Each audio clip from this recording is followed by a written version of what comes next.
Hello friends, welcome to my channel knowledge partner. Well friends, मैं चाहूँगा इस video को देखने से पहले आप मेरे चैनल को लाइक, शेयर, सब्सक्राइब ज़रूर करें।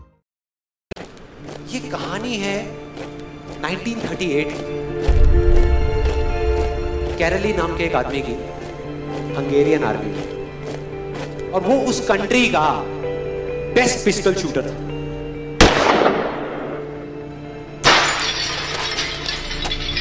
जितनी भी नेशनल चैंपियनशिप्स हुई थी उस कंट्री में, उसको वो जीत चुका था।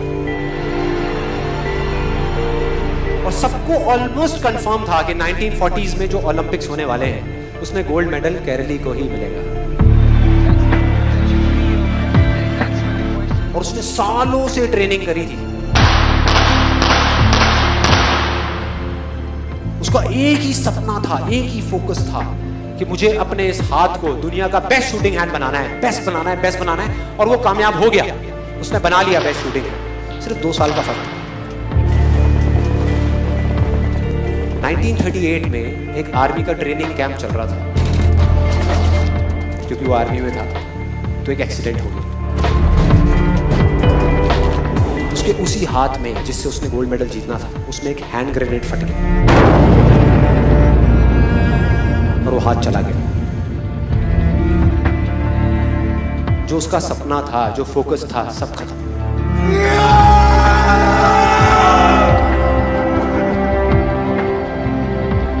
उसके पास 2 रास्ते थे। एक तो ये कि वो बाकी की पूरी जिंदगी रोता रहे और कहीं जा करके छुप जाए, या अपना जो गोल था जिस पे उसने फोकस किया हुआ था उसको पकड़ करके रखे।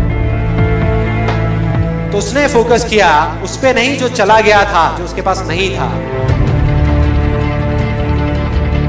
उसने फोकस किया उस पे जो उसके पास था।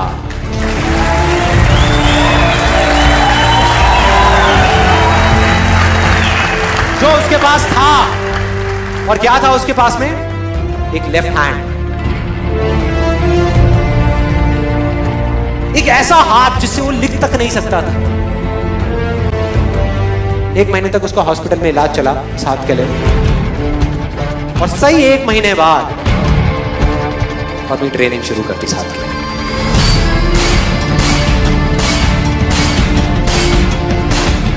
ट्रेनिंग के 1 साल बाद, मतलब कि 1939 में वो वापस आया। नेशनल चैंपियनशिप्स हो रही थी वहीं पे हंगरी में, और बाकी भी बहुत सारे पिस्टल शूटर्स थे वहां पर। उन्होंने जा करके उसको कांग्रेचुलेट किया। कहा कि यार देखो, ये होता है जज्बा, ये होती है स्पोर्ट्समैन स्पिरिट, कि इतना सब कुछ होने के बाद भी तुम यहां पर आए हो हमको देखने के लिए और हमारा हौसला बढ़ाने के लिए। किसी को नहीं पता था कि वो 1 साल से अपनी ट्रेनिंग कर रहा था लेफ्ट हैंड की। और उसने जवाब दिया, मैं यहां पर तुम्हारा हौसला बढ़ाने नहीं आया, तुम्हारे साथ कॉम्पीट करने आया हूं, तुमसे लड़ने आया हूं, तैयार हो जाओ।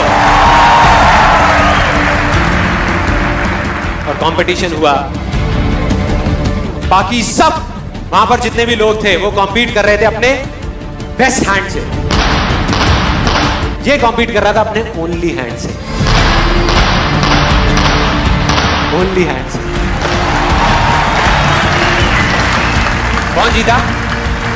The man with the only hand, केरली जीत गया।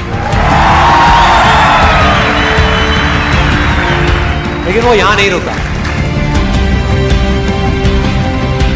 उसका गोल क्लियर था कि मुझे इस हाथ को इस कंट्री का नहीं, इस पूरी दुनिया का बेस्ट शूटिंग हैंड बनाना है। उसने अपना सारा फोकस उठा करके डाला 1940 पे, जब ओलंपिक्स होने वाले थे। लेकिन 1940s के ओलंपिक्स कैंसिल हो गए वर्ल्ड वॉर की वजह से।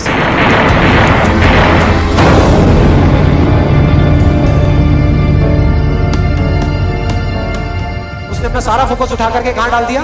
1944 में जो ओलंपिक्स होने वाले थे उसके ऊपर। और 1944 में जो ओलंपिक्स होने वाले थे वो भी कैंसिल हो गए वर्ल्ड वॉर की वजह से। फिर से कैंसिल।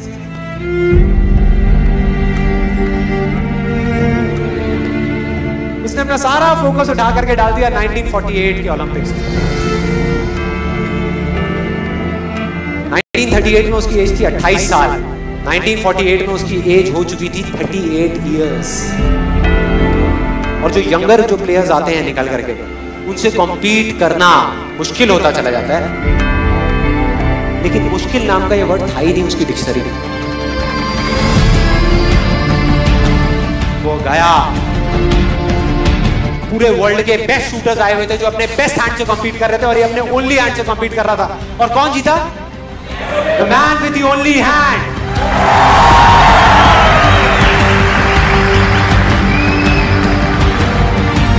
लेकिन वो तब भी नहीं रुका। 1952 ओलंपिक्स, दोबारा कॉम्पीट किया उसने, और इस बार गोल्ड मेडल कौन जीता? गैरल ली। 4 साल बाद दोबारा से, और पूरी की पूरी हिस्ट्री को बदल करके रख दिया ओलंपिक्स। इस पर्टिकुलर कंपटीशन में उससे पहले किसी भी एथलीट ने लगातार 2 गोल्ड मेडल्स नहीं जीते।